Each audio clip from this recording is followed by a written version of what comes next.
Welcome to the Bearded Finisher Podcast, your one-stop show for all things finishing and coatings. Your host, Zach, and a variety of industry experts will guide you through the art of perfecting your finishing and business game. From seasoned pros to fresh faces, get ready for tips, tricks, and trends to elevate your knowledge and business to the next level.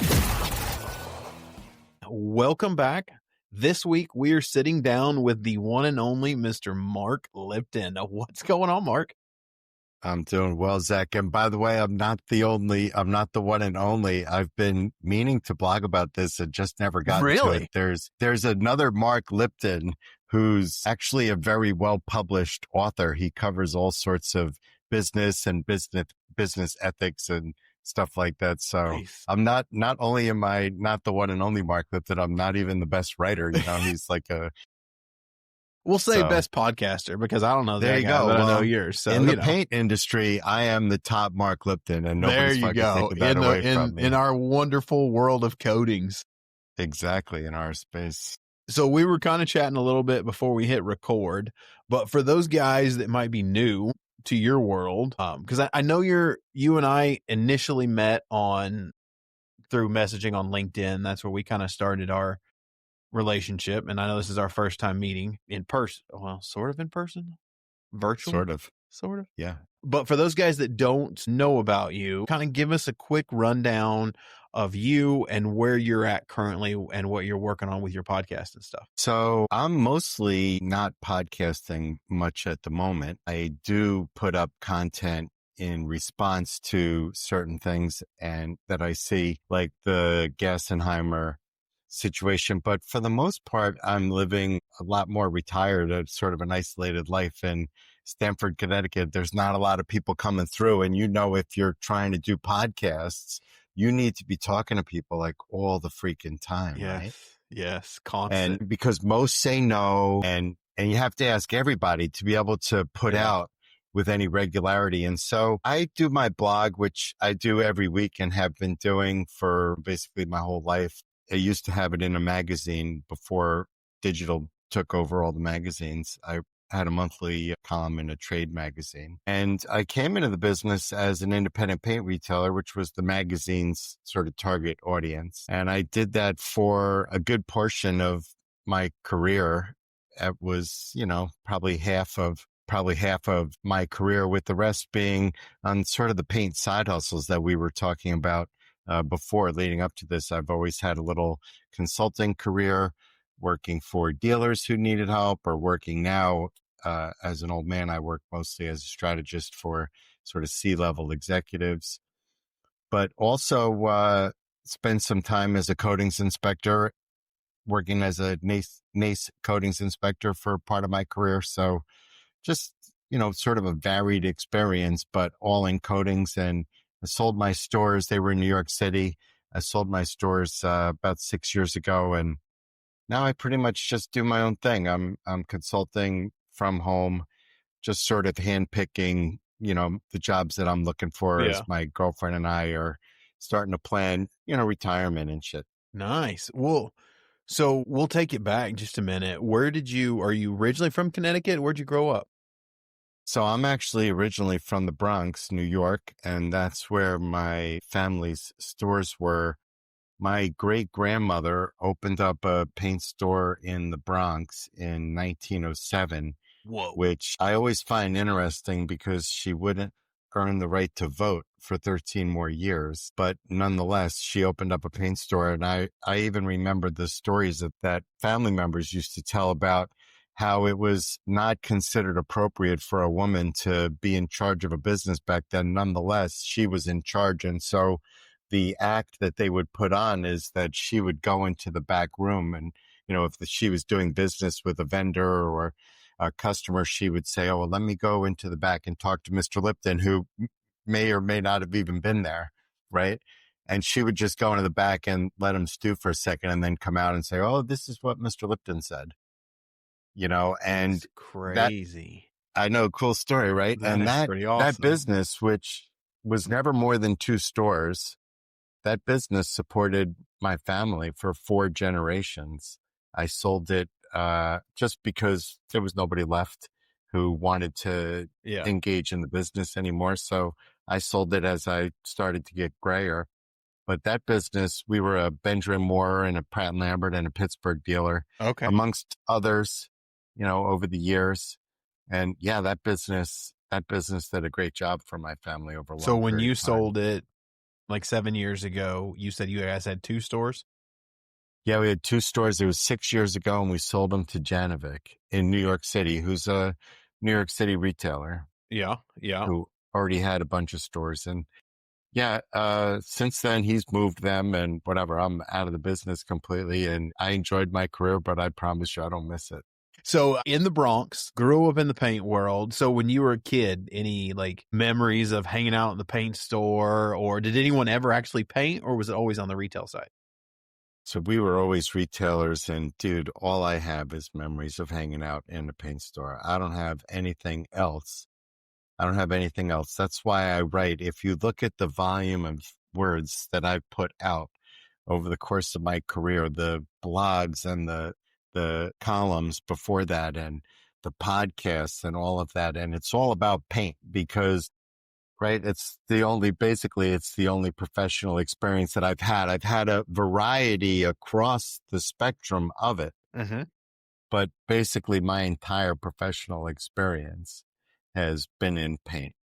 That's pretty impressive. I can imagine that would be fun. My father-in-law grew up, he had a paint company and my wife grew up with that. And I actually bought him out when I got into the business. But my wife says it was just like every summer, her memories were, they did a lot of new construction when she was little. And she's like, my memories were I'd go to work with my dad every day in the summertime. And every day. I was the best nail hole filler in the world. I would just get a wad of Crawford's wood putty and he would stick me in a bedroom with the baseboards and say, start here and don't stop until you come back to this point. So I used to go in with my father all the time. And I've often made the joke in my writing that my family smells like paint thinner. Here's why.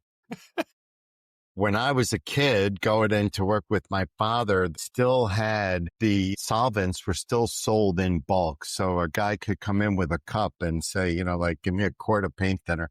They had these gas tank type devices in the back of the store. One had naphtha. One had denatured alcohol. One had paint thinner and the other had lacquer thinner. And if you didn't have a bucket, we had a couple of extra ones there. We never threw out empty milk cartons. We never threw out any plastic containers or anything like that at home. But most people brought in their own. And, it was not an exact science. You'd lay out, 20 little sort of milk things on the floor. You just hit this thing and just run them from one to another. My father would be walking around smoking and, you'd never allow anything like this. No, it couldn't get away. Now. Before I got into the paint industry, I did a bunch of construction. Ever since I was in high school, summers was always doing construction. And one summer I was working for a guy who did painting and we were painting a car dealership. And I distinctly remember, because I was just doing the grunt work, and they painted a whole bunch of doors on this floor, the second floor room that they were like, it's just an extra room. We're not going to do anything with it. So all the doors they painted in there, sprayed them with lacquer. 3/4 of the way through the finishing project, they decided, we're going to use this as a training room, but we just want to finish the concrete. We'll just overspray all over the concrete. So there was 3 of us. This guy, the boss man's name was Russell. He just gave us 2 5-gallon buckets of lacquer thinner and said, go up there and clean the floors. So we just go up there one morning, rags, paint, get a box of paint rags and a couple pails of lacquer thinner, crack those bad boys open. And it's probably a 50 by 50 room, maybe 50 by 100. And we're all just on the floor, just pouring lacquer thinner on there and scrubbing it. He comes in there about 11:30. Opens the door and goes, holy shit. And we're all leaning up against the wall. And he's like, drunk. Are you guys alive? Get outside. And we're all like, what's up? Today OSHA would just have a field day with that. But I mean, that's just the way it was. Yeah. I mean, and like paint manufacturing, I remember when I was in the manufacturing, I was talking to the old school chemists, and you probably can attest to this, before they decided lead was bad and it was in paint, and they're towards the end of the beginning of no more lead in paint, those old school guys that were all in their 70s, these guys would tell me and be They like, refused. no, we just send the new guy to the whole hardware store and buy as many thermometers as we can, and we're over here breaking thermometers to get the mercury out while there's a cigarette hanging in your mouth. The painters that would come into my dad's store in the morning, their eyes, even in the morning, their eyes would be red. Yeah. When they came in the afternoon, they would be watery and running, and they would stay like that all day. The lead was right maybe in the 70s, so I was a kid, but I was already working in the store when they started taking control of VOCs. And now, sort of like about as bad as you can get a product in sort of your run-of-the-mill architectural paint store is probably 250 or maybe 350 grams per liter of VOC. But at the time, they didn't even measure VOC. They didn't even know what it was. If it was 3,000, if it was 4,000 in a can. And my father, when he would open up the cans to tint them, he would put his cigarettes out in them, thinking it was just fucking with me, because I would be like nervous. I'd be like, Dad, you're going to blow this fucking place up. And he'd always be like, oh my God. Yeah, fine there, and put it out. Yeah. I mean, the times have changed in the paint world. I mean, the stories that I hear from the manufacturing side, and like my father-in-law, talking to him, he's 73 this year. I'm still trying to get him, because I want him to come and do an episode. Yeah. And the stories that he has about business ownership and entrepreneurship are phenomenal.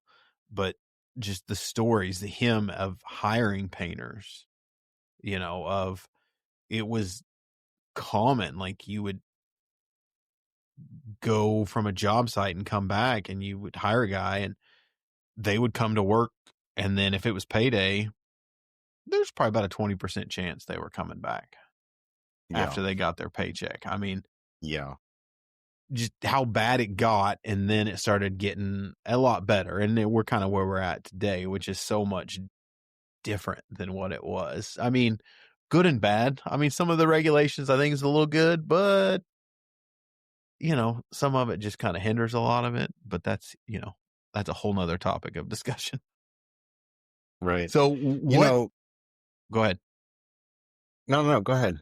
I was going to say, I was just going to say, what led you to decide, I'm trying to think how to word this, because I know you and I really got to know each other when a lot of the Kelly Moore was going on, because I kind of caught a good portion of that when I was in manufacturing. And that's when I really became viral. My career didn't change any, but in terms of how many people were following me on digital and following my podcasts and stuff, that's when I went viral. The Kelly Moore stuff really was off the charts. That Kelly Moore stuff. And so when did you start? Because I know we were talking offline a little bit, and we can I want to circle back to that, because to me, that was one of the big things I wanted to. A lot of people have been asking about, like, industry insight, where things are going. And I'm like, we got to get Mark on, because you've got such a good handle on that. If I remember right, you saw the writing on the wall for this Kelly Moore BS. So a good amount of time before. I was actually in the middle of it. I was in the thick of it. It's actually a funny story. I had been introduced when they bought Kelly Moore. I had been introduced to them through a mutual friend.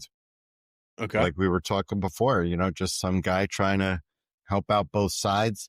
Senheimer had just bought this company, and he wanted to make a big push into the independent channel and wanted a better understanding of what he had. And somebody said, talk to Mark Lipton, and they made the introduction. And I was going to provide some content, create some content with him, and he was going to pay me a little bit of money. And we started working on a scope and some ideas. And the next thing you know, he's basically looking to buy all of my time for 2 straight years because he wants this big push into the independent channel. And I'm not going to put my name on something like that for, 6 months of work.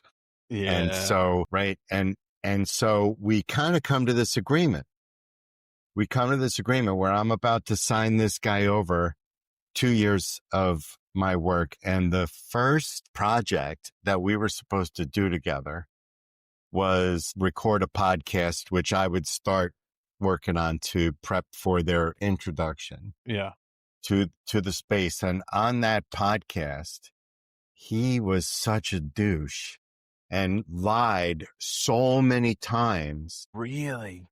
that I thought, shit, I can't be involved with this guy. So at the time that was happening, I was starting to hear some things just about his reputation and what was going on at Kelly Moore. And Now, I is thought, Gassenheimer, I want to pause real quick. Is Gassenheimer the yeah, guy that was running the PE that bought Kelly Moore? Or that's was right.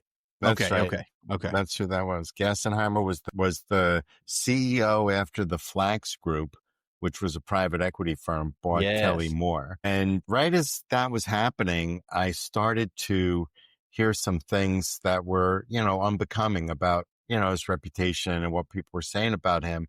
And so I thought, I should do some due diligence before I commit to 2 years with this guy. And so Yeah. I started to do some research. And it turns out he's a lying motherfucker. He's being sued by the whole planet. There's cases from this other business that he was involved in. There's cases of wrongful death suits against him. He's just this horrible lying person. And so I texted him basically and just said, hey, I've changed my mind, change of circumstances. And if you want to know why, I'm happy to take a call, but otherwise I'm good just letting you go via text. And he replied that he did want a follow-up call. And so we got on a call, and I basically, at that point, I had already decided what I was going to do with this story because I felt like I was in the catbird seat. I saw everything. I was up front in the front row, and I was 6 to 12 months ahead on what I knew was going to be a very large news story. Yeah. And so when we got on the phone, I basically reiterated the same thing. I'm not going to tell you anything. Have a nice day. And I ended up holding that tape, not knowing what to do with it until a year later when he blew the whole thing up. And at the time that he blew the whole thing up, I had had a year to start investigating and to make myself really well connected in that company. I do a lot of real journalism as part of the work, and people trust me. I understand the First Amendment, and I got people talking, and it all just worked.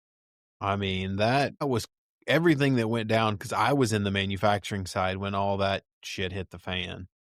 And it was, I mean, there was old rumblings about Flax Group, and it just, I don't want to throw anybody under the bus that, sources I had when it was going on. But, guys were just started talking about the Flax Group, and then there's all that stuff coming out. And I knew a lot of the store managers being that I'm in Texas, and besides California, their largest market is Texas. That's where they are. Yeah, I think Texas might have been bigger market.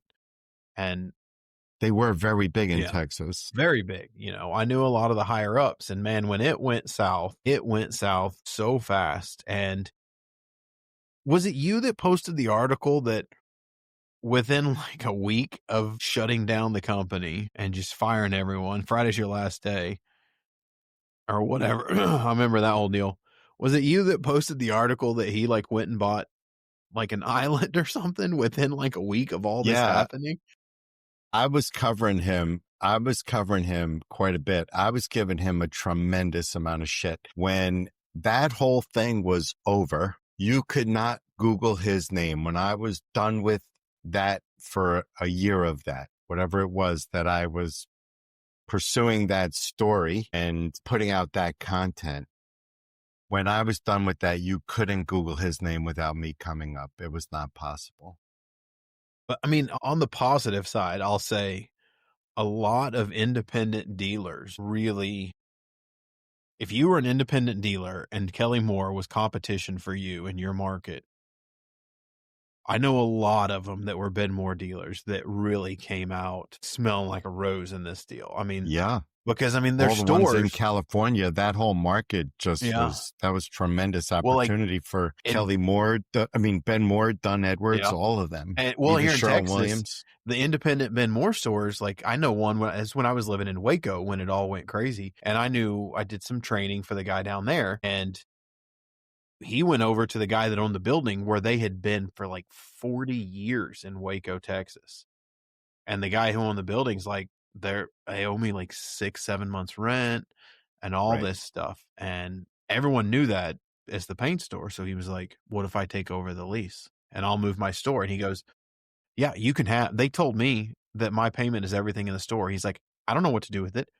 You can have it all. He got a fully stocked store that he liquidated. Yeah. And it was Yep. pure profit. And there was like 3 temp machines and no Dunn one ever Edwards showed did up the to pick same them. thing. I Yeah. mean, Dunn Edwards did the same thing. Benjamin Moore retailers, Sherwin Williams. I knew of one person who told me that when they got access to the Kelly Moore store for the first time to take it over in a way that you're describing, that there was still cash in the register and the safe. So what fucking stupidity, right? I mean, I here's just don't understand that. Here's the thing is it wasn't stupidity. It was by design. They looked at it and they decided that there's most in it for them if they just shut it down. And so they did. They just shut it down. They shut it down and they ended up selling they were leasing the factory. They sold the property. Yeah, they were for a while there because we went and looked at it because they did a huge auction of all the equipment. So the company I was with, we went down there and said, hey, well, let's go see what they got. I mean, yeah, maybe get something they good. Sold it to a Mexican concern. Yeah, they were actually rented it to SW for a very short period of time because SW, their facility in Texas, caught on fire. They had that fire there. Yeah, that's right. And then they got shut down because there was a bunch of OSHA violations. So they ended up renting it until they got theirs fixed up, and then they were going to sell it. And then they ended up selling it to a company out of Mexico that manufactures some sort of wood coating and metal. They do like industrial coatings. Yes, I heard that. I heard that they had sold it, but I don't follow along. You know, I was doing that mostly because the stories that I was hearing from the employees that have been injured by him were just horrible. That's just crazy. It wasn't just that he fired them all. He was a douchebag to them with intention. So like, for example, a lot of the sales reps that I were talking to were in similar circumstances in that they had cars that they were leasing that they were using for work that Kelly Moore was reimbursing them for, so that when they lost their job, they lost the payment and so they didn't have the reimbursement for the payment. And they also lost their job, so they didn't have any need for the car, but they still had the lease payment. Yeah. And yeah, so they really, really just screwed a lot of people, right? Yeah. A lot of the ones I was talking to, they had bigger cars, they're dropping off paint for customers, they have pickup trucks, they're $700-800 a month. Yeah. Now all of a sudden you're unemployed and you still got that payment. Because they didn't do it. They just did a reimbursement, an auto reimbursement. That's right. They just did an auto reimbursement. Yeah. Well, and then you've got stuff. I was really pissed. Yeah. Right. I was just really pissed about what he was doing. And it sort of incented me to do all of that. Well, I feel like, that's kind of, I'm curious to jump into the PPG thing and get your take on that. But there's some other acquisitions before we jump into that one that I kind of wanted to, like the Miller Rada deal. That was an interesting, I say that, but I remember meeting the CEO of Miller Paint a couple of years ago. Long story, we did some stuff with them and prior to me coming on, there's some stuff, whatever. building relationships, doing some repairs, whatever you got to do. And we met the CEO at, can't remember if it was an all pro event or I think it was an all pro event. And That's where they're all hanging out. oh yeah. And walked away from that event and that conversation. And I was just like, he had just come on and I was like, I don't know if he's there to build the company or to sell it.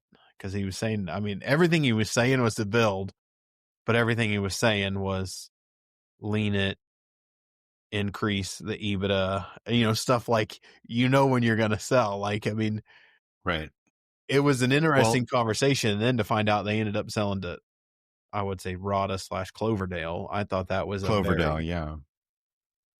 Interesting. And that was just before all of the tariffs. And so now I even wonder if that deal looks as good for all the parties as it did before. But, there are good businesses and the mergers I find to be, the continued consolidation I find on the one hand to be, very sad in that it always costs jobs. It always takes money out of local economies. But I think that, it's efficient. And at least in this country, if you wanted to have a conversation on whether or not I thought we should do it like this, that would be another hour.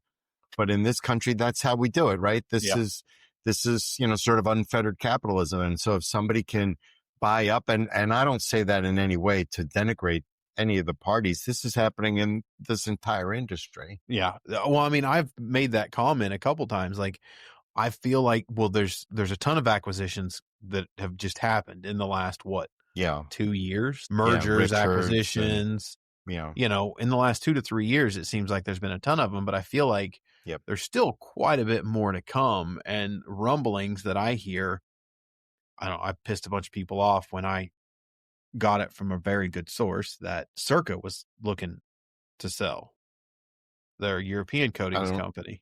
Yeah, I don't follow them. And they were looking, it's a family owned company in Italy. And I think one of the brothers passed away that was running it. And then they went back to the dad and he's older and he's like, I'm done.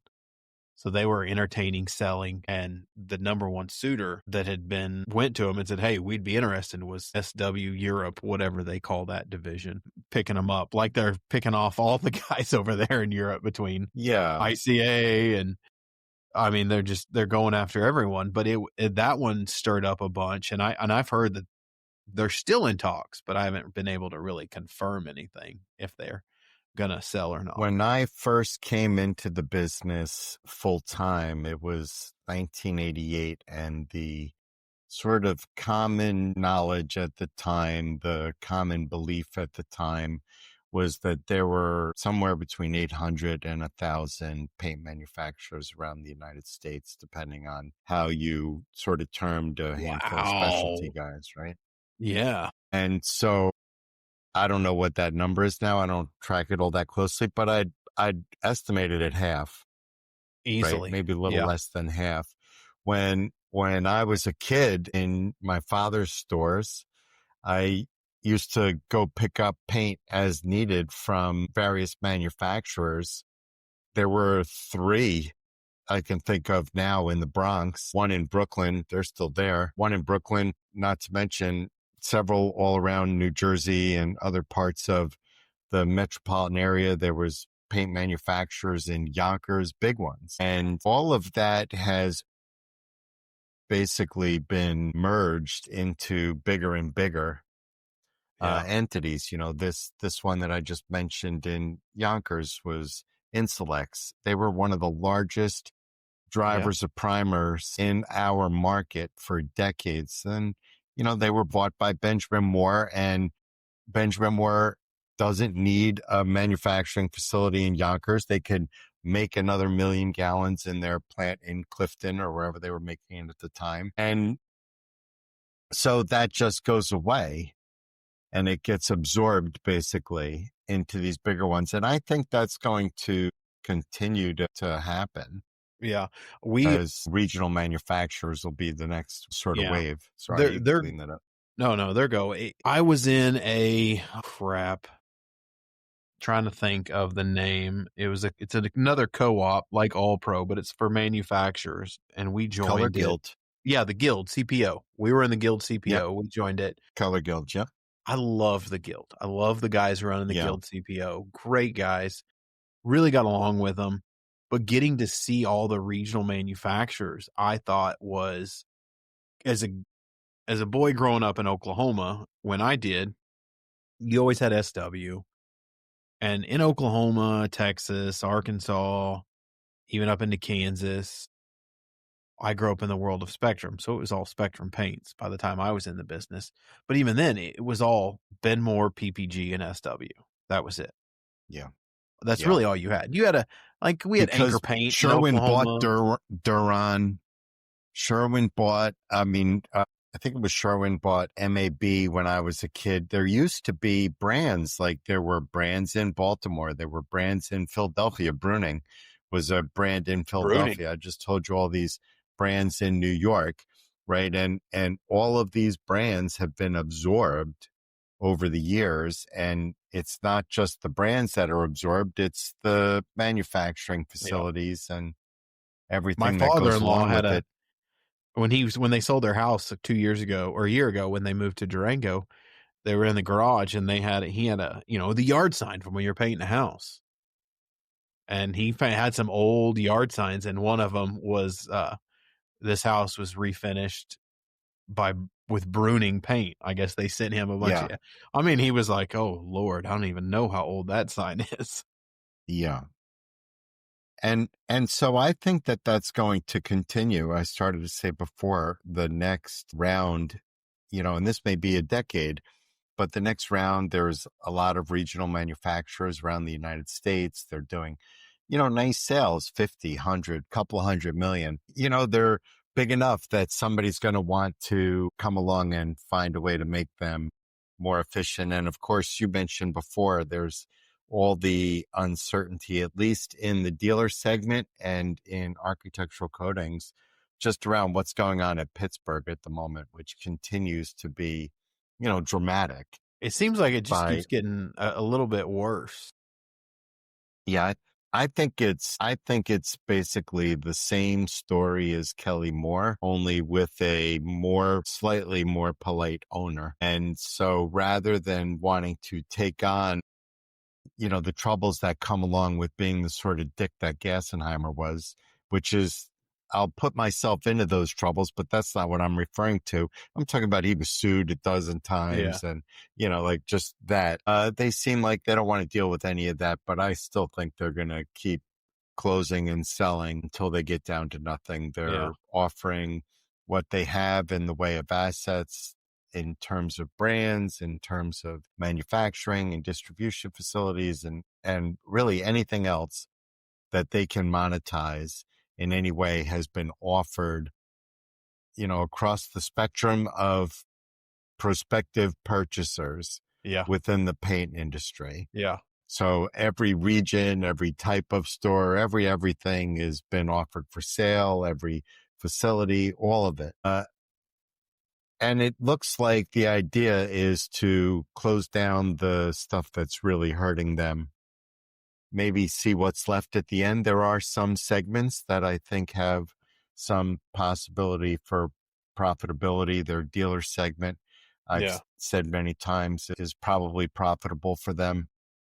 It's interesting. I want to jump into that. I want to, let's grab a quick break, refresh drinks, have a quick restroom break, and then I want to dig into that a little more, in particular with the private equities, and get your take on that one.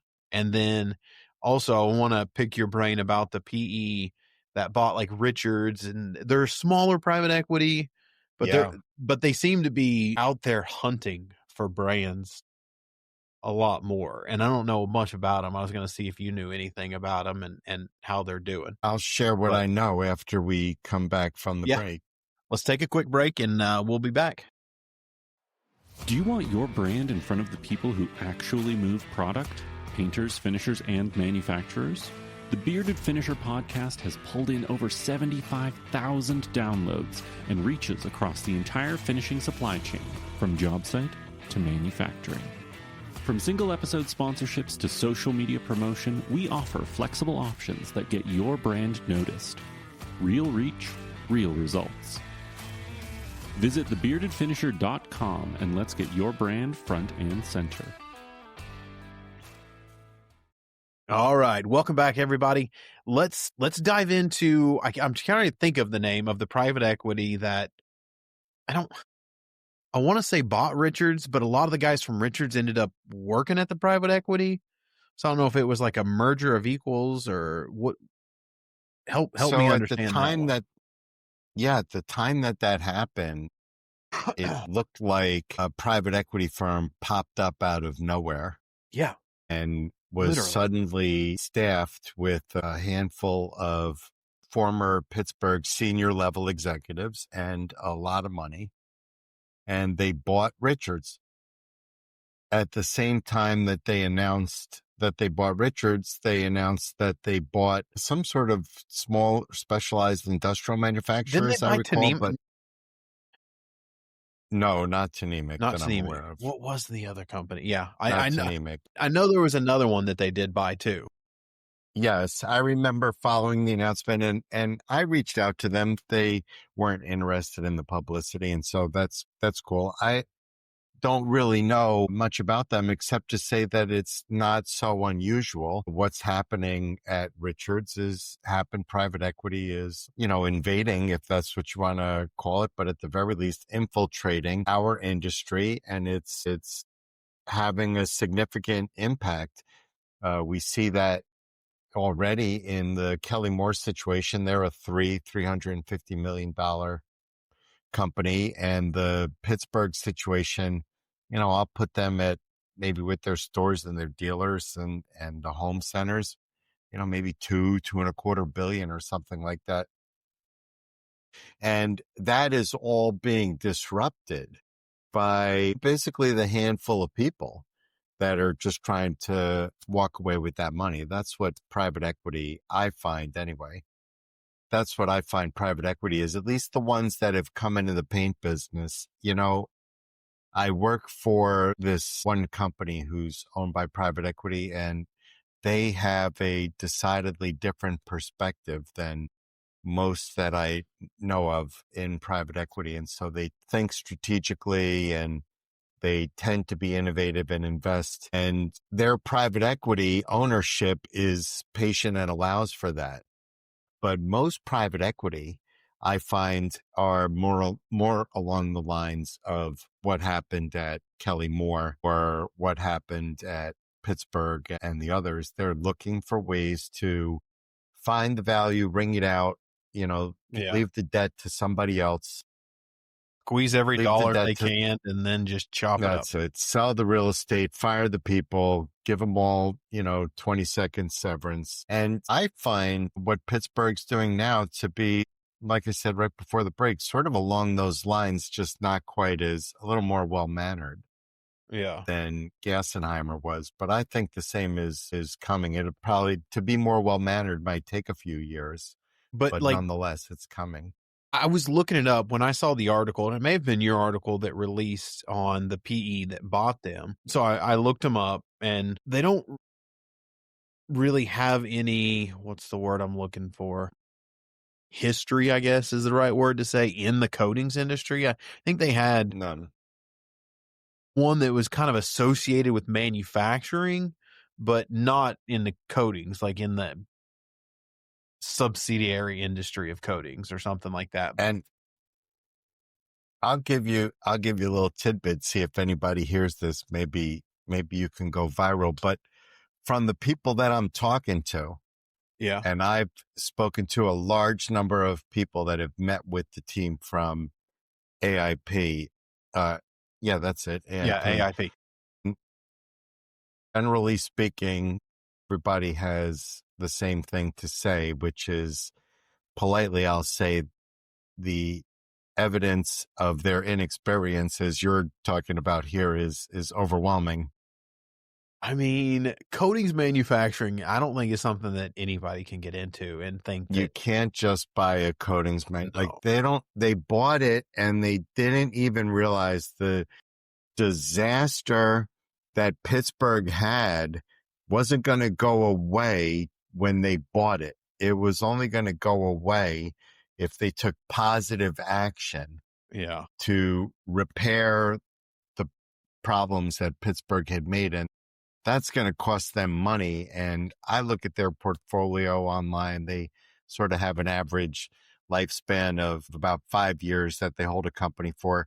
That's about how long it'll take probably to break up Pittsburgh and sell what pieces. I think some of the paint infrastructure, the factories and the distribution centers are probably dropping in value at the moment due to overcapacity. Sherwin-Williams, Benjamin Moore, they've all added capacity. I just can't figure out why, because it was my understanding, and from people that I've talked to and some of my sources have said that their plan has seemingly stacked up to be want to get into the AIP thought they could create another Benjamin Moore.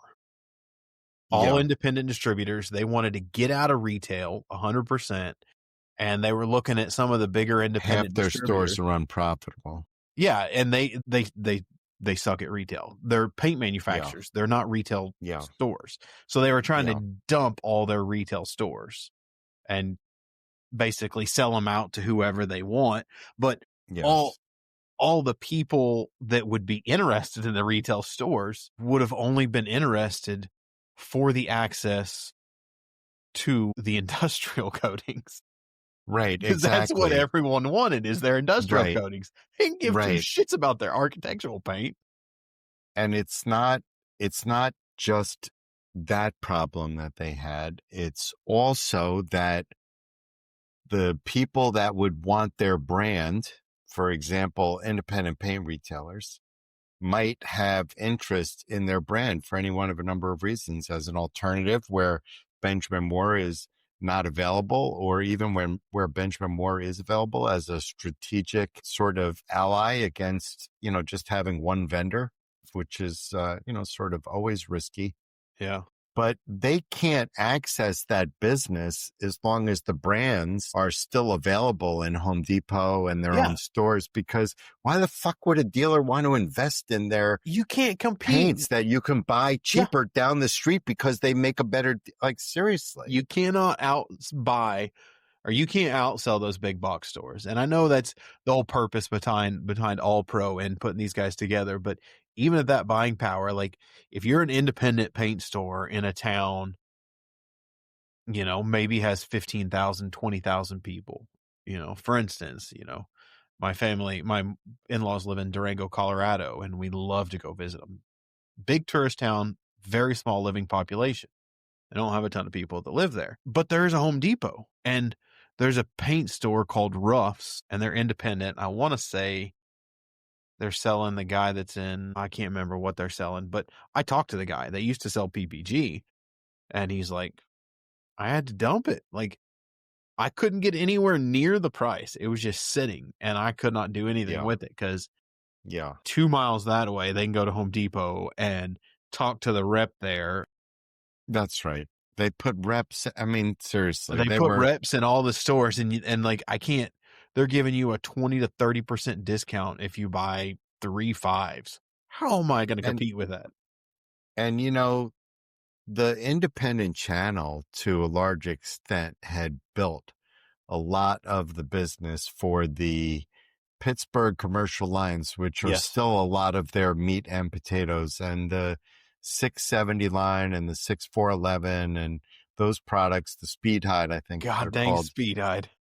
Right? Those products were made into the sort of muscle items that they are, volume items that they are, by independent retailers who were using them, as I said before, some maybe strategically, as an alternative. So they just picked up some business that way. But also those products are not, respectfully, because, I have a long relationship with Benjamin Moore, but Pittsburgh does an outstanding job in that category, or they always did in those commercial products. And so a lot of Ben Moore dealers, including myself, a lot of Ben Moore dealers made bank in the 80s and 90s, creating the market for those products. And then you go and take them and sell them in Home Depot and give them sales reps and everything.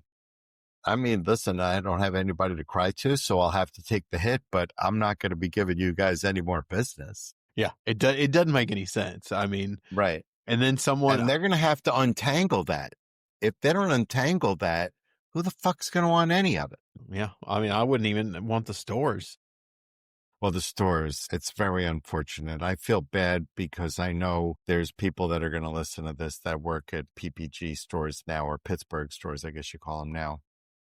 They're going to lose their jobs, Yeah, right? that Half is the stores are not yeah. profitable, and they're going to have no choice but to close them. They don't have buyers for them. They're still making offers, and there's lots of different ways to split a hair. And so they're trying to find one that works and maybe sell some, from my understanding. But listen, the unprofitable ones, who the hell is going to buy them? Well, I mean, when I was in manufacturing, I was up in McKinney, Texas, was interesting because I would always like to go talk to the paint stores, and whether we're getting colors to match or we're playing with stuff and we want to compare products. There was an SW store not 5 miles from our facility, and it was easy to go by there if a customer's wanting a specific color, or the lab was wanting, hey, go give me the swatch. We're testing our color program and we just want to see how it compares. So you go pick up this SW store, and at like 7 a.m, I mean, there was, without fail, every morning, at least 15 people in that store in line waiting every morning, balls to the wall. Not even a half a mile around the corner, there was a PPG store. Yeah. You could hear a cricket fart in that store anytime you go in there. And I'm just like, what are you guys doing? There was, I lived a bunch of years ago in a tiny, tiny town in northern Westchester County called Katona, New York. I don't remember the population, 5,000 or 6,000 people. Oof. There was, in a town off the beaten path, there was an off the beaten path section of town.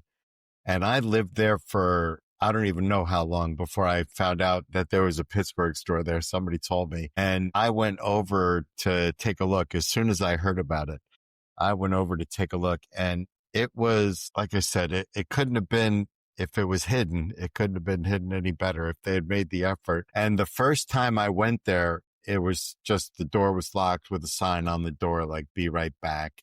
I waited around for a half an hour and nobody came. And so I went home and tried another day, and and went inside and actually spoke to somebody and realized that I had a better experience when I just read the sign that said, be right back. And, they just never had a lot of success in their own stores, right? Never. They don't have a message that attracts customers. They have the ability, they've specialized in making good products that fit market segments really well. And they've done an excellent job in that over the decades. And so they've got a few spaces where they do well. But their problem, as I see it, one of their problems as I see it is that they're almost like a throwaway brand, right? The Benjamin Moore dealers that buy Pittsburgh, they can buy whatever they want from Benjamin Moore, or somebody else will come in and fill them out. There's good regionals all around the United States. Well, it's like, I mean, I'm not the hugest proponent of it, but if I'm AIP and a strategic moment, I'm looking at this going, hey, we've got the formulas to 6-410, 411, speed hide, what everyone's putting on. It's probably on 99% of hotels and hospitals. It's on the spec, right? I mean, it's everywhere. It's on the spec. That's the part that somebody's going to figure out. But here's the thing, is that on the spec part is only worth a certain amount of money. You're not going to buy 700 paint stores, half of which are unprofitable, to get on the spec. You're not going to take over an independent retailer channel that's fragmented and losing market share and poorly managed from their perspective, right? You're not going to be able to do that. And the same thing is true with their like big box segment. Yeah. Well, I'm right? like, why would you not be going to me? I'm looking at it going, and this is just me. As the guy that I used to work for before, the CEO of the company, used to always say, I love it. It's like, when I'm just talking out my ass, I'm like, I'm just spitballing here. I'm no marketing genius and I don't run a multi-billion-dollar company, but I'm like, why don't you put some marketing into the big box retailers, go after SW in that market, and then in the independent channel, it's a label. Why don't you Yeah. have a marketing team work on private labels for some of these larger but still independents and just private label it so you're not competing against Yeah. the They big just box don't get stores? that. I'm Yeah. like, I don't. They never got that at Pittsburgh. They never understood that there were limitations. Of course, you'll do business. I'll sell some 670. I've got some customers that like it. It makes a few dollars. But, long term, unless I believe that I'm protected if I build a market for you, I'm not going to build a market for you because I'll go find somebody else. And like I said, in the case of Pittsburgh to retailers, I wrote something about this a couple months ago. And as it relates to Pittsburgh and independent retailers, they don't really need Pittsburgh. Pittsburgh could go away, and that whatever that segment is, 200 million, 400 million, I don't even know. Whatever that piece is, it's just going to disappear. It'll be all gone. Benjamin Moore will get most of it, but other people who sell, Dunn Edwards will get a little on the West Coast, and Vista will get a little bit in California, but Yep. otherwise it'll Rhoda just go Miller away. get a little bit up and pee into. Rhoda Miller will get a little piss Yeah. little piece. I mean, pardon me, in a little bit in the middle of the country, but the rest of it is just going to go away. So do you And I feel the attribute same that? way about the Sherwin-Williams, by the way. Excuse 1 second. No, go ahead. I feel the same way about, you were saying before about trying to go after Sherwin-Williams in the home centers. That is a market segment that is not going well for the home centers, is Nobody, DIY yeah. paint. DIY paint is really struggling for the home center. So less and less of an opportunity every day there. A lot of that business is going to independent retailers. And it's also so low margin Yeah. that Pittsburgh now, in their new configuration as just Pittsburgh Architectural, they really don't have the ability to compete with Sherwin-Williams in that space anymore.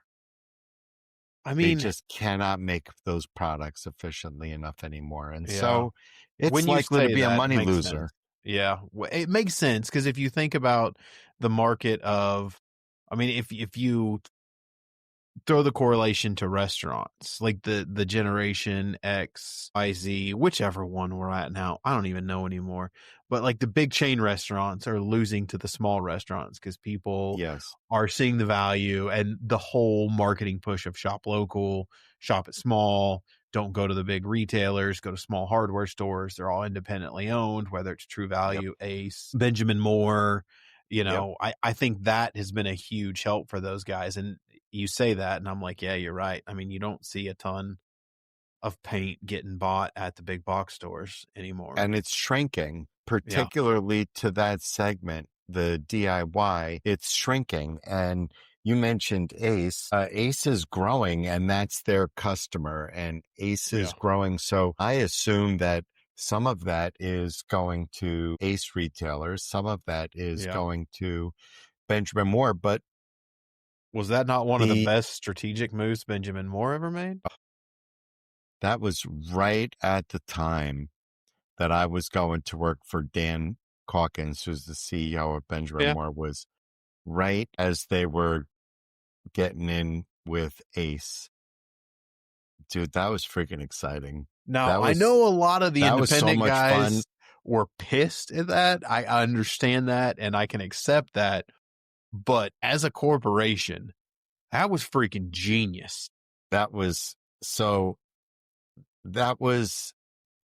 some of the best good fortune and an outstanding decision, in my opinion, by Dan Calkins. He was brand new on the job at that time. he had been like the chief operating officer or president. I don't know what he was before they made him CEO. He, when right before after they knew they had a deal, I had just sold my stores and he called me into Montvale. I just blogged about this recently. He called me into Montvale and he made a presentation to me, him personally. I'm sure he didn't write the PowerPoint, but he gave me a PowerPoint presentation where he went through basically why they were getting into bed with Ace. And the pitch was basically this, that the customers that are currently serviced by Benjamin Moore retailers and the customers that we're going after with Ace are completely different customers. And that with very limited exceptions, there would not be any injury to existing Benjamin Moore retailers. And then he went on to lay out all of the data. And I was super impressed. With him. And I remember, like thinking like this is kind of a cool time and feeling like I might have something I want to say or be involved in that. And so I started talking to him right away. We didn't really know each other that well at that time. We had met maybe over the years at an All Pro show or something. I don't even remember, but we were not like friends or anything like that. But I recognized that opportunity. He was going to need a communicator, somebody with expertise in talking to dealers, and he was going to try to take off a very, very, I don't like the way this sounds, so I'm going to ask you to cut this, but he was about to make a very difficult decision that was going to require, a lot of what I felt was my expertise as a communicator. And so I got excited and I started throwing him opportunities to sort of how I could help and, like proposals for scopes of work and stuff like that. And I ended up working for him. He hired me right at that time. Wow. Right at that time, I started right away working on, stuff as it related to the transition with Ace, and even advising him on sort of responses to where they would think that they were going to have some problems. I was hearing that there were some dealers shared a wall with Ace stores and stuff. And so now they had a competitor right basically attached to them. But that was just a really interesting time in my career. You don't get that perspective very often. And what was interesting to me is that I had known every Benjamin Moore chief executive probably going back to 1985. And Dan was the first one who would hire me. The rest of them would have squashed me if they could have ever had the opportunity, right? They would have walked across the street. They would have been like, that's Lipton, run away. Dan was the first one who wasn't afraid of me, because I had been writing about Benjamin Moore. I had been covering, before the internet and back when it was just magazines, there was not a way to cover like Sherwin-Williams and Pittsburgh and all these companies. So I basically covered Benjamin Moore just through my experience as a retailer and talking to other retailers. And in the process of doing that, most of the Benjamin Moore chief executives thought I was a bit of a dick because, I'm the type who likes to call out where I think improvements can be made. Yeah. And I did a lot of that over the course of my career. And so there I was, talking to Dan Calkins, and I'm like, this guy's really going to hire me. I actually can't believe it. I think he handled it well. And what I was going to add to that was, well, I gave him excellent advice. He handled that very well. So that's awesome. But also, I think it opened the eyes of a lot of smaller independent distributors that said, I can't go into a small town with just a Benjamin Moore. That's going to be very hard to be profitable. That's right. And it may not have been with, I know there's some other guys out there that some went with True Value and they do partners. I know that, what's his name up in Chicago, he started doing a decent amount of hardware stores, but that model, JC Licht, that model of opening a hardware store that wasn't selling Walmart paint, that was an actual paint store inside of a hardware store, gave a lot of those entrepreneurs business owners another avenue to make good money in those smaller markets where the only competition, I mean, let's face it, I don't have anything against SW, but if there's 50 people breathing in a town, they'll figure out how to put a store there. I mean, they put them everywhere. And as a Benjamin Moore or an independent retailer, it's very hard to go into those smaller markets and actually be profitable. So being able to partner it with hardware and a partner like True Value or Ace, I think, know a lot and now of, you see a lot of them. Yeah, I was just about to say, I know a lot of dealers that have added Ace, True Value, even there's other ones. I forget the one in upstate New York, whatever.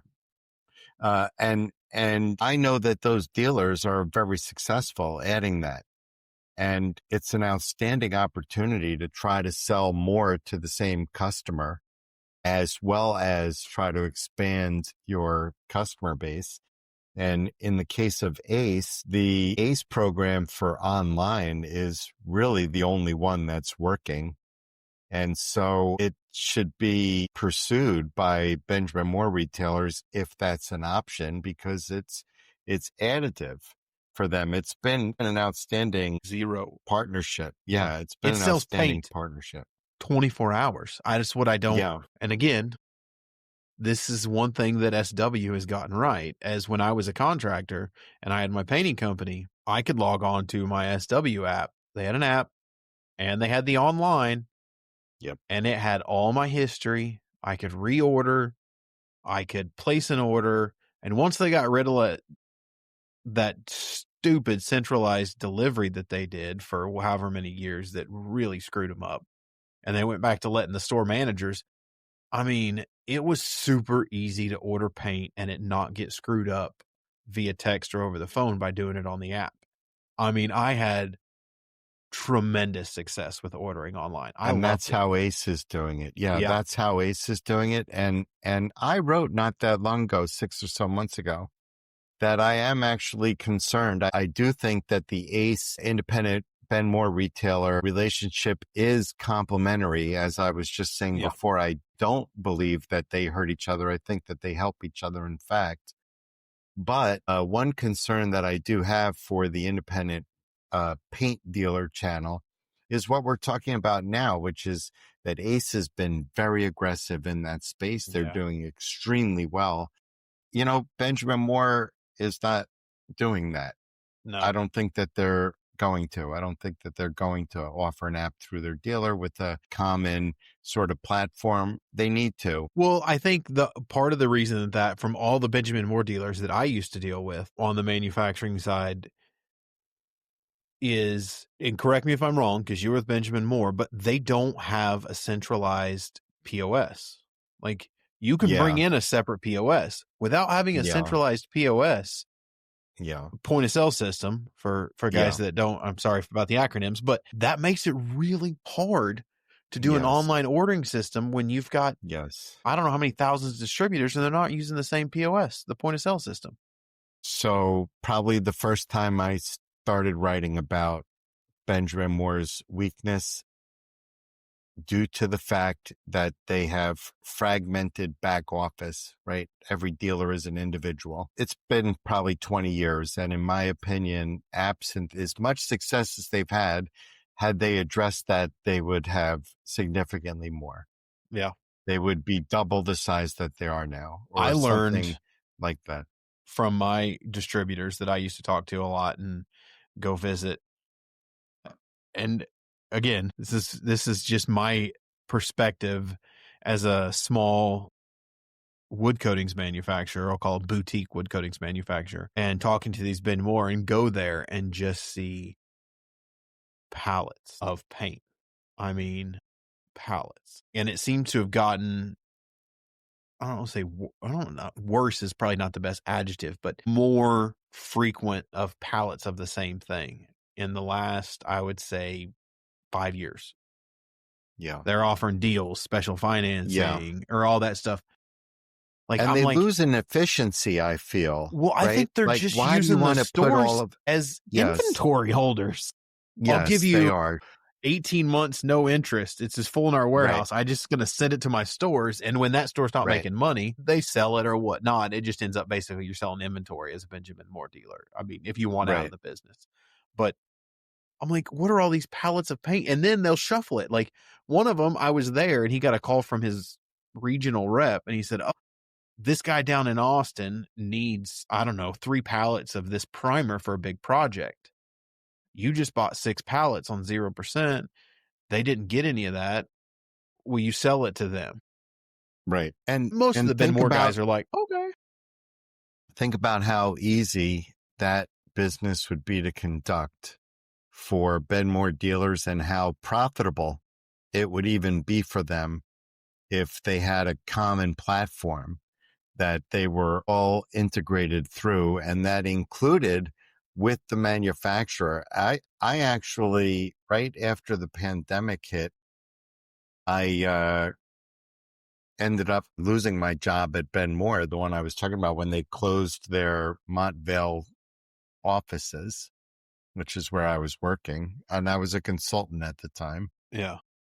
And I started working on this project basically to solve this very problem. And I built sort of a POS system on steroids that would be your website, could do your ordering, was connected through API to accounting and HR, et cetera. And my intention was going to be to introduce that to the independent retailer channel because I thought that there was a big opportunity. And I still feel like that opportunity exists. As it happens, I didn't go all the way with that. My mom got sick and I ended up sort of putting the project down and paying attention to her. But I still believe that that needs to exist. I know that there's one company out there who's trying to do something like that. But really, unless Benjamin Moore or All Pro, and even All Pro, it wouldn't be. It has to be a platform that starts with the biggest piece, and that's the Benjamin Moore retail. That's Benjamin Moore. Like my buddy Chris, our sponsor here for the studio, shout out to Chris Riker over My Paint Buckets,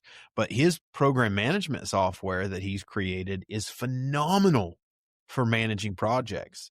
Right. And he's got SW in through the API back in, where you have this app and his painters can put in what they need and he can put in what he needs, but he can approve it when his lead says, oh, we need this much paint. Here's what we need. He can look at it, make sure it jives with what he decided the paint was needed to be and hit submit. Approve it. It can go to a store, hit submit. It automatically goes to the store and the store can send back. Pick it up. They deliver it, whatever. It's all built into one app through there and it's all back end and his SW is done. And I'm like, and he wants to do it. Like, he's like, I want more paint manufacturers. He's talking to Florida Paints. I think he was working on something with them because he's in Florida and a lot of new construction are using Florida Paints. But he's like, it would be great, but it's so fragmented in the distributor world. That's right. Don't know how to do it. And neither so do they. Dan Calkins, when he fired me, made it clear what he thought of my opinion, but I'd give him that opinion now for free. I believe that he's sort of strategically at risk, meaning long term, I have worries for the prognosis of that channel, of the paint and dealer channel, if they don't address this, if they don't find a way for dealers to play in that space, because Sherwin-Williams is growing very quickly with that app and with digital and online, and Ace is growing very quickly as well. And so who's going to keep the paint and decorating retailers, which is his foundation, right? That's the meat and potatoes of his business. If I had to guess, I'd put him at $2 billion a year. $1.5 billion of it is these, paint and decorating retailers. Yeah. And so they'd be out of the game. And so what does that look like in 5 or 10 years? Bad. I would hope. I mean, you would think. I don't know. And this is me spitballing. Like, you've got a strategic partner, Ace. They're already kicking ass at it. Right. Figure it out. Why don't you just go ask them? Hey, what are you guys using? Right. How do we make this work? How do we make this? How can I license this and give it to every one of my distributors? Yeah. And Ace, I don't know if you noticed, they just announced their earnings last week. Their online business was up 18% in the second quarter, and the first quarter was up 35%. So No, I they're didn't even see that. exploding in this space, right? And I could go back and find you other data. It's been going on for them for probably 2 or 3 years. They've been very aggressive and growing very quickly in this space. And That's impressive. so I do think you're right. Like there's this opportunity. I'm not sure why, other than to say, like I said, he stopped taking advice from me. Otherwise, I don't know why Benjamin Moore wouldn't want to do this. It's really a great opportunity for them. So good. I shouldn't even give it away for free on your show. I should be charging them. Charge him for it. That's what we do, right? Exactly. The very least, because he fired me, I should at least get something back from it. There you go. I was going to ask you earlier, and this is kind of one of those, I tend to chase squirrels a lot, but do you think, or what would your opinion on this next statement? The acquisition, and I don't remember when it was, of Berkshire Hathaway picking up controlling stake and then all of Benjamin Moore, It's around 2000 or 2001. had a lot to do with, or is related in any way to all these private equities thinking they can come in and run painting companies? Because Benjamin Moore, or because Berkshire Hathaway has, I mean, I know there's been ups and downs for Ben Moore, but overall they've been successful. Berkshire Hathaway has been successful at doing that. Like, do you think that was like the transition to private equity seeing Berkshire Hathaway buy a painting company? So everyone's like, oh shit, let's go find painting companies. I don't know, but Berkshire Hathaway is using a different model. You know who uses a similar model in the paint business to Berkshire Hathaway is the company that owns California Paint. California Paint is an architectural coatings brand. They make some good exterior products, Storm Stain, and some specialty products. California and Paints, they have a whole line of that manufacturer under different brands. No, I don't know if that's C2, but what they're known for is they're actually specialty athletic field coatings manufacturers. So they make the paint for the US Open tennis courts and stuff like that. And they've been accumulating brands over these years and sort of using a Berkshire Hathaway model. But Berkshire basically leaves Benjamin Moore alone. They're completely independent. And the private equity firms that are coming in, they're not doing that. Berkshire is investing. You know, there's somebody that Dan can call when he needs a new manufacturing facility because tariffs have changed the circumstances between the United States and Canada. He has access to sort of all that money as investment. The private equity guys are going the other direction. They're pulling, they're trying to, and so I don't think anybody's doing it on their model. That's an interesting, that's a very good observation that the private equity that's getting into this world, and with the tariffs, I've noticed a lot of European companies. I mean, we're getting more and more of the specialized European wood and industrial metal and glass coatings coming over here, but not just coming over. They're finding strategic partners based in the U.S. and planning on, if they aren't already, bringing manufacturing here. Right. Well, I think the tariffs have changed, obviously, at least for the next few years, as long as they're held in place. People are going to consider bringing as much manufacturing to the United States as is possible. My fear is that it's a bad plan and that won't happen. But nonetheless, that's the obvious thing, right? If it's going to cost 50% for you to ship it across the sea, then you might as well make it here if you want to access this market. But we'll see if he can force that onto the economy. My own opinion. That'll be interesting. My understanding of economics is that is not going to work, but that's the effort anyway. Do you follow the industrial European guys very much? Not really. Not really. What I've found it interesting is I've talked to a couple that are looking to come over, and it's such a different market over there. One, it's a way smaller country. Right. You'll have 20 manufacturers or 10 manufacturers in a town that all have different customers, but they're all pulling paint out of one town. And it's so much bigger over here. They're like, oh, what's the top selling items? And I'm like, what? where and what? Right. What's Right. manufacturing in that area? I mean, it can be anything, but Right. you can ship across the whole US. It's just going to take a little bit longer. It's trying to think of how to word Be it. curious how all of this ends. I'll leave you with this for tonight just because it's getting late here. But I would tell you that if you wanted to continue the conversation and record another one, I'll make it easy to schedule it again, but I'm going to go have some dinner. Yeah. But I think that the United States is about to learn a terrible lesson Interesting. How so? about what happens when you elect a business person to, and frankly, one that I've known my whole life to be a criminal. I remember Donald Trump, committing crimes in the 80s in New York. I think we're going to learn a lesson about the impacts of having, more to the point than his criminality, having somebody with absolutely no understanding of how economies and finance, fiscal policy, and anything like that works. I think we're going to see it. I am working with one international company now in sort of a sundry manufacturer role. I'm expecting their products in the United States to be 50% higher in a year or two than they are now. Interesting. And I mean, I'll be interested to see how that plays out.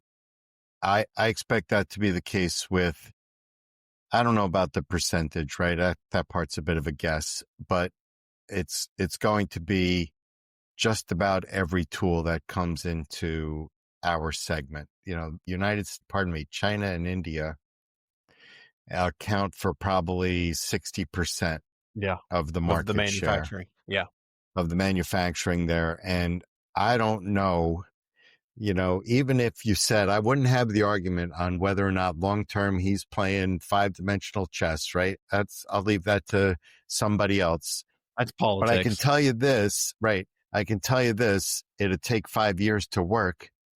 And in those 5 years, we're all going to be paying 50 to 100% more for paintbrushes.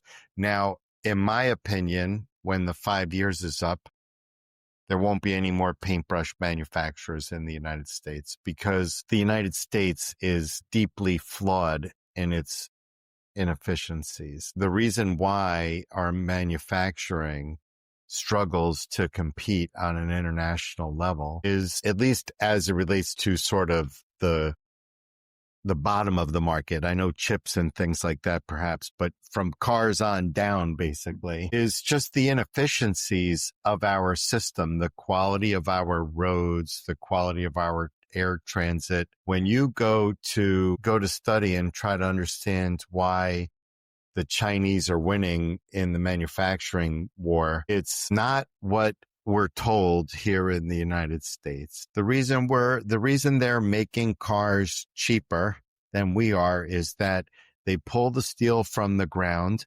They stamp it into vehicles. They pull the rubber out. They make it all on one, 100 square mile facility. They bring in airports. They bring in high-speed trains. They bring in large roads. They bring in housing for skilled workers, to live. And so they're able to accomplish through their manufacturing efficiencies that we're not going to be able to get to here. And so I think the only thing that's going to be left is just inflation. Yeah. I mean, as someone I've never traveled outside the US, I mean, in Europe, so I can't really speak to a whole lot of that, but I think you can't undercredit the tenacity of the American entrepreneur and the fact that part of the reason I think our system works is because you can go out and say, I've been a firm believer in, just find a problem. You don't see many millionaires that say, I love what I do. No, I saw a problem and I solved it. So what I think it brings, Trump, love him, hate him, whatever it is, it doesn't really matter.